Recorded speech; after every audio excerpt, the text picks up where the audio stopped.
ನಮಸ್ಕಾರ. ನಾನು ಅಜಯ್ ಹಿರೇಮಠ್, ವೀರಶೈವ ಯುವ ವೇದಿಕೆಯ ರಾಜ್ಯಾಧ್ಯಕ್ಷರು.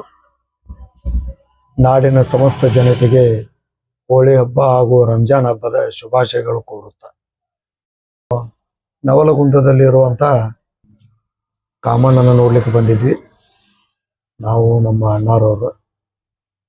ಈ ಕಾಮಣ್ಣನ ವಿಶೇಷ ಏನಂದ್ರೆ, ಇಲ್ಲಿ ಬಂದಂಥ ಭಕ್ತಾದಿಗಳು ಏನು ಬೇಡಿಕೊಂಡ್ರು ಅದು ಈಡೇರ್ತೈತಿ. ಇಲ್ಲಿ ಲಕ್ಷಾನುಗಟ್ಲೆಯಾಗಿ ಜನ ಕಾಮಣ್ಣನ ನೋಡ್ಲಿಕ್ಕೆ ಬರ್ತಾರ. ಗಂಡು ಮಕ್ಕಳು ಹೆಣ್ಮಕ್ಳು ಹಗಲು ರಾತ್ರಿ ಎಲ್ಲರದು ಬರ್ತಾರ. ಇಲ್ಲಿ ಬಂದಂಥ ಭಕ್ತಾದಿಗಳು ಇಲ್ಲಿ ಏನೋ ಆರೋಗ್ಯ ಭಾಗ್ಯ ಏನೋ ಬೇಕಂದ್ರೆ ಕುದುರೆ ಕೊಟ್ಟು ಏನೋ ಬೇಡ್ಕೋತಾರ. ಆಮೇಲೆ ಅವರು ಲಗ್ನ ಆಗಿಲ್ಲ ಅಂದ್ರೆ ಬಾಸಿಂಗ ತಗೊಂಡು ಬೇಡ್ಕೋತಾರ. ಆಮೇಲೆ ಅವರು ಮಕ್ಕಳಾಗಿಲ್ಲ ಅಂದ್ರೆ ತೊಟ್ಲತ್ತು ಕೊಟ್ಟು ಇಲ್ಲಿ ಕಾಮಣ್ಣಗೆ ಬೇಡ್ಕೊಂಡು ಹೋಗ್ತಾರ.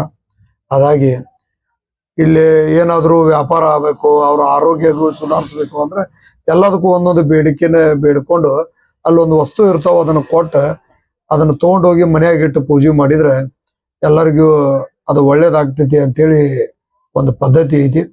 ಅದೇ ರೀತಿಯಲ್ಲಿ ಎಷ್ಟೋ ವರ್ಷದಿಂದ ಈ ಪದ್ಧತಿ ನಡ್ಕೊಂಡ್ ಬಂದಿದೆ.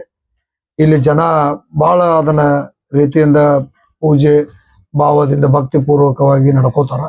ಕಾಮಣ್ಣನ ಆಶೀರ್ವಾದ ಎಲ್ಲರಿಗೂ ಇರಲಿ ಅಂತೇಳಿ ನನ್ನ ಕಡೆಯಿಂದ ಎಲ್ಲರಿಗೂ ಶುಭಾಶಯನ ಕೋರ್ತಾ ಇದ್ದೀನಿ. ನಮಸ್ಕಾರ.